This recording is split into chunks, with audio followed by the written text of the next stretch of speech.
So once if you had an extension pattern where both of your hips were pulled back, or you're kind of what we call a sway back posture, and now you are in better alignment, meaning that right hip is doing what it needs to do, dropping back behind you, the left hip needs a little bit of work. Now we're to the point where we've got to reorient your hips in a different way. So we've been able to take them from way far forward to back like this via the hamstrings, right? With that, getting your hamstrings, sensing them better in your brain. So we've got you rotated back. Now what we're going to try to do is we're going to work on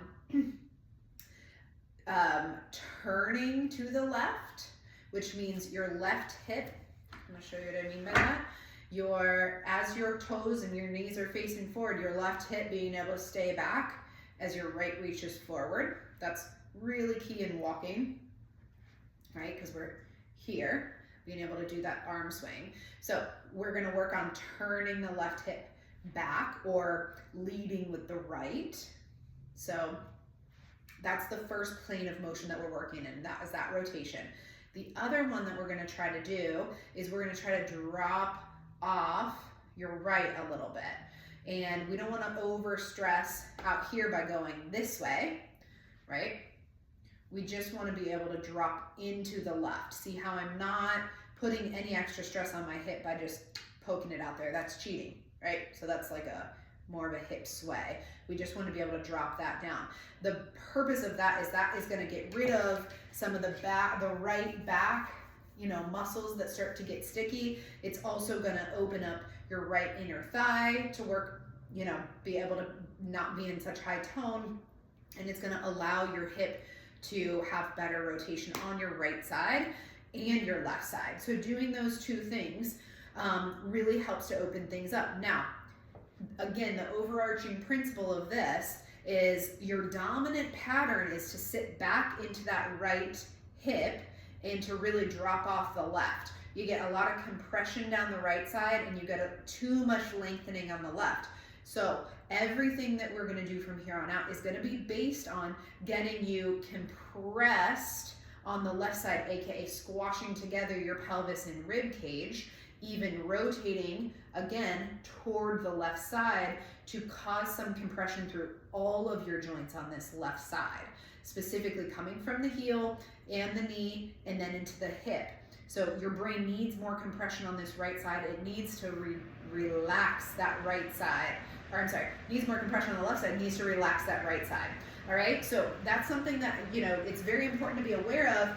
That way you know why we're doing what we're doing. So one thing that I usually do, you'll see it in the exercises, is that we put something on your left foot and that automatically raises us up. So we are more feeling that left side because it's raising the ground up to us. So in this position, if you've got a book or something like that, you can work in this position. You're just gonna bend both of your knees, okay? And you can practice sitting that left hip back. So we're doing this. Or you think about reaching that right hip forward. And you'll feel that nice stretch in the back of that left hip. Make sure you don't take your knee or your foot with you. We're not taking everything out. We're finding the ground, second toe facing forward, knee facing forward, and then you're moving in those hips. All right, so we're sitting back. So that's a way to work on that rotation. Now, I'm doing this already. The next thing that we can work on is this hip drop, is you want to be able to just drop this off. So one exercise we do there is, so if I level my hips, although I'm supported with my left, and I reach that right leg down to the ground, I'm not bending my knee and just coming down. I'm keeping my left knee relatively straight and just trying to reach that right to the ground. That's lengthening, that's getting me this movement of my pelvis, so it's shifting down. You can always use your hands on your hips. Now, if you're gonna do this one, what you're gonna do is you're gonna stand, don't lock your knees out, that's just too much stress. You're gonna stand with a slight bend in your left knee, and your right leg can be straight. So a little bit of a bend in your left knee, just soften it. And you're gonna keep that angle of your knee as you just think about reaching to the ground with that right. You'll feel maybe a stretch in your back. okay? So the left knee is a little bit more bent. As long as your right hip bone is lower than your left, you're doing it right, okay? Now, you can then use these muscles to bring that right leg up. Just don't go past, okay? But essentially, you could then work the other side by going from level hip to then thinking about reaching that left hip higher. See how now I'm getting it? I have some weight, and this muscle on my right hip is now doing the work, which you need both sides, but the action of your pelvis is gonna be the same. But I'm really then working those good muscles on my right side to do what they are supposed to do. Again, action of the pelvis, the goal of the pelvis is still to have the left hip sit above the right if you have your hands on your hips like this, or if you have your hands on your front hip bones, all right?